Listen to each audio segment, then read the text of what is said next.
Et c'est YouTube, aujourd'hui on va parler de configuration de PC. Vous savez, il y a 2 semaines ou un peu plus, j'ai fait une vidéo pour monter et démonter mon PC que j'avais. Et un ami à moi m'a appelé et m'a dit ouais, est-ce que tu peux faire une configuration, est-ce que tu peux après monter mon PC? J'ai 1000 € budget. Super, 1000 € c'est pas trop, mais c'est nickel pour faire un PC très puissant. Et surtout c'est qu'il avait besoin de faire beaucoup de montage en 4K, donc forcément il avait besoin de puissance. Et en plus on a trouvé un compromis extrêmement performant pour un tout petit peu moins de 1000 €. Donc pour 980 €, vous avez une config de malade mental. Cette configuration elle est surtout pour les streamers ou les youtubeurs qui font du montage 4K sur Premiere et tout ça. Pour un PC qui fait du stream, on a besoin de cœur. Pour un PC qui fait du montage, on a besoin de cœur. Donc on a besoin d'un gros processeur. Aujourd'hui, pour moi, le meilleur processeur qui a énormément de cœur, énormément de puissance pour les multitâches et surtout pour le montage, là je parle pas de jeux vidéo. Je parle vraiment que du montage pur. C'est le Ryzen 7 1700. Il est pas cher, surtout qu'il a baissé il y a quelques temps, et il a une puissance de ouf. Il a 8 cœurs et 16 threads. Donc pour moi, les Ryzen, c'est vraiment le compromis idéal. Intel, aujourd'hui, ils sont faits plus pour les jeux vidéo, ils sont plus optimisés pour les jeux vidéo, ils ont moins de cœurs, et pour avoir un vrai i7 avec 8 cœurs, il faut payer plus de 1000 €. Donc, à la place de sortir le prix du PC sur un processeur, on va prendre un processeur qui coûte 200, je crois que c'est 210 €. Donc déjà, c'est vraiment pas mal, et il est très puissant parce qu'on l'a testé. On fait du montage ultra fluide sur calcaire en intégrale. Donc, que dire de mieux? Ensuite, bien sûr, il faut prendre une bonne carte mère. On avait pris une Z370. Ça permet de overclocker le processeur. Il y a assez de tâches d'alimentation et tout ça. C'est le milieu de gamme des cartes mères, mais elle est très très bonne pour ce qu'elle fait. Donc c'est une MSI Crête Edition, je sais pas quoi. Elle est stylée. C'est la moins chère dans les Z370, mais elle a des fonctionnalités super, comme par exemple, quand on met de la RAM, quand on met une carte graphique, et bah ça met un voyant lumineux quand c'est bien configuré. Et si c'est mal configuré, le voyant est par exemple rouge ou vert, et ça met, voilà, là c'est bon ou là c'est pas bon. Donc dans la prochaine vidéo, je vous montrerai ça. Ensuite, on a choisi la RAM, 16 Go de RAM.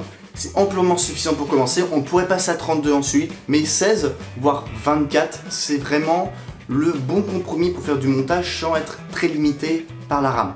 Donc c'est vraiment nickel. En plus, Premiere peut avoir maximum 12 Go de RAM, donc au moins tu as 4 Go de RAM en plus.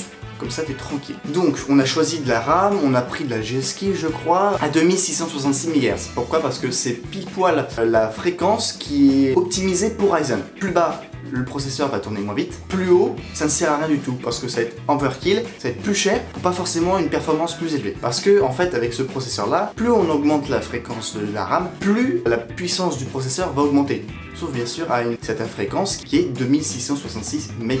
Alors bien sûr je parle de fréquence, mais on aurait pu aussi parler de casse. C'est compliqué, donc je vous en parle pas tout de suite. Ensuite on a pris pas de refroidissement, on a pris juste le refroidissement de base parce qu'on va pas overclocker le processeur, donc ça ne sert à rien, peut-être après, mais voilà. Pour l'instant ça ne sert à rien, donc on prend le ventilateur de base. Si vous voulez un vrai ventirad, vous prenez un Purock de chez Bicoyot ou autre chose, carrément water cooling de Corsair ou NZXT, ça fera suffisamment l'affaire, mais même un bon refroidissement à air, c'est beaucoup moins cher et c'est aussi performant. Ensuite on a pris une 1050 Ti de chez Nvidia. Donc pourquoi une 1050 Ti? J'aurais pu prendre une 1060, mais c'était déjà je crois 100 € de plus, et on avait dit 1000 €, pas plus.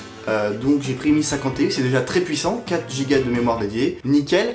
On aurait pu prendre une 1060 parce qu'elles sont en train de baisser les cartes graphiques, parce que vous savez qu'elles ont énormément augmenté de prix à cause du cryptocurrency, donc le minage de Bitcoin ou le minage d'Ethereum et ainsi de suite, des monnaies virtuelles. Et maintenant, vu que ça a beaucoup baissé leur coût et tout ça, et bah peu de gens achètent maintenant de cartes graphiques et donc ça redevient abordable. Aujourd'hui on a des 1060 à 260 €, alors qu'avant elles pouvaient être à 400 €, c'était un truc de malade, c'était un peu abusé. Donc c'est pour ça que ça a beaucoup baissé. Donc même aujourd'hui si vous avez un tout petit peu plus de budget, genre 100 € de plus, vous avez 1100 € de budget, prenez une 1060, ça vaudra totalement le coup. Ensuite on a pris un SSD et un disque dur de 2 Tera de Seagate, tout basique, voilà, prenez le premier, 2 Tera, c'est vraiment pas mal. Après essayez de prendre un assez rapide, genre un 7200 tours, carrément un HDD, donc c'est presque un SSD mais c'est pour un disque dur, donc c'est moins cher qu'un SSD mais c'est plus cher qu'un disque dur, mais c'est très performant, donc ça vaut aussi le coup. Ensuite on a pris un SSD de 256 Go de chez Samsung, c'était un Evo 250, donc ouais, très très bon, 500 mégaoctets d'écriture, 500 mégaoctets de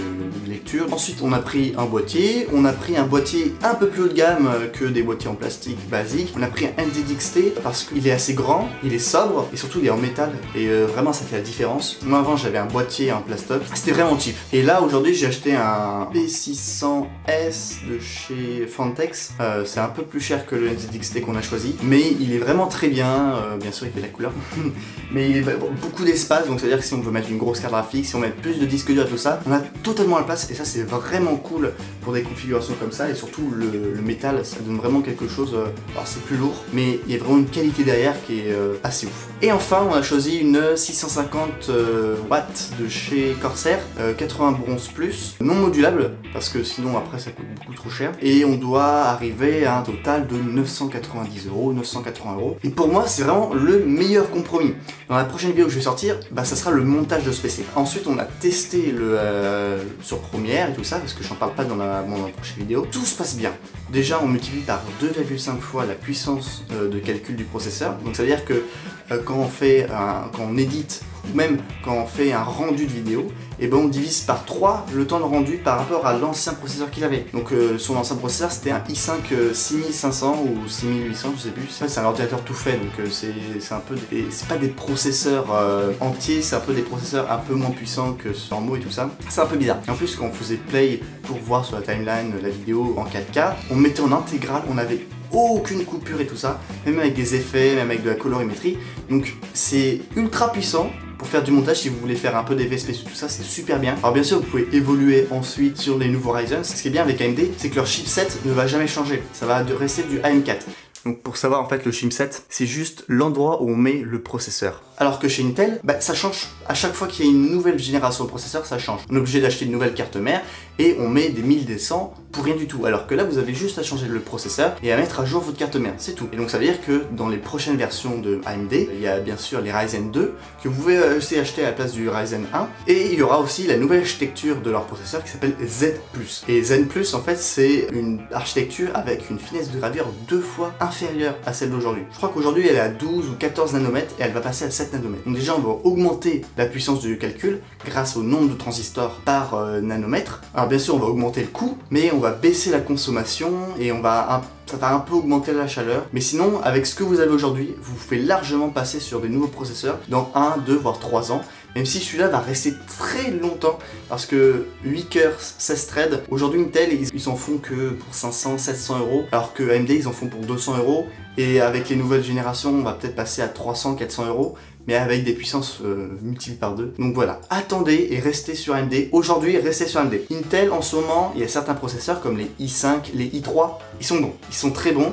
Ils sont abordables, mais ils ont 6 cœurs, donc ça c'est vraiment pour les jeux vidéo. Si vous voulez prendre un jeu vidéo, allez sur des Intel i5 ou i3, parce que ils sont très puissants, et leur fréquence est très élevée, ça peut aller jusqu'à 4 GHz. Donc vraiment là pour une puissance, une vitesse de calcul pour un jeu vidéo, bah, c'est vraiment nickel. Mais pour du montage vidéo, ça fera pas forcément l'affaire. Alors bien sûr si vous avez un Hexacore i5, ça fera peut-être l'affaire, mais pour vraiment si vous faites de la 4K ou si vous essayez d'être semi-professionnel ou même professionnel, prenez un AMD et ça fera totalement l'affaire. Alors pour ceux qui ne savent pas, il y a 2 marques de processeurs, AMD et Intel. Donc Intel a toujours été le premier sur le marché des processeurs parce que il a fait toujours des bonnes architectures de processeurs et leurs processeurs étaient très puissants. Le problème c'est que AMD n'était pas vraiment un véritable concurrent car ils faisaient des processeurs bons mais pas excellents, et donc leur TDP, donc l'énergie qu'on devait leur donner était immense, et en plus leur vitesse de calcul et leur technologie étaient assez peu avancées par rapport à Intel. Et donc maintenant, depuis que AMD a passé leur Ryzen, et bah, ils ont complètement chamboulé le marché du processeur et commencent, surtout pour les i7, à un peu défoncer Intel. Mais en plus, ils ont commencé à arriver vers le professionnel, donc les gros processeurs faire jusqu'à 32 cœurs, ça c'est les Threadripper, et les Threadripper en fait, bah, ils sont beaucoup moins chers que ceux des Xenon Intel pour plus de puissance. Donc vraiment, AMD, chapeau bas pour vos nouveaux processeurs. Donc j'espère que vous avez aimé cette vidéo, je vous dis à plus, à la prochaine, et merci d'avoir regardé. Ah oui, si vous voulez acheter des composants, allez sur Topachat ou LDLC.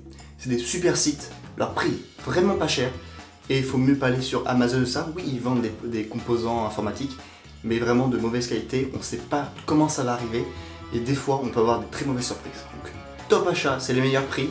LDLC, c'est les meilleurs prix.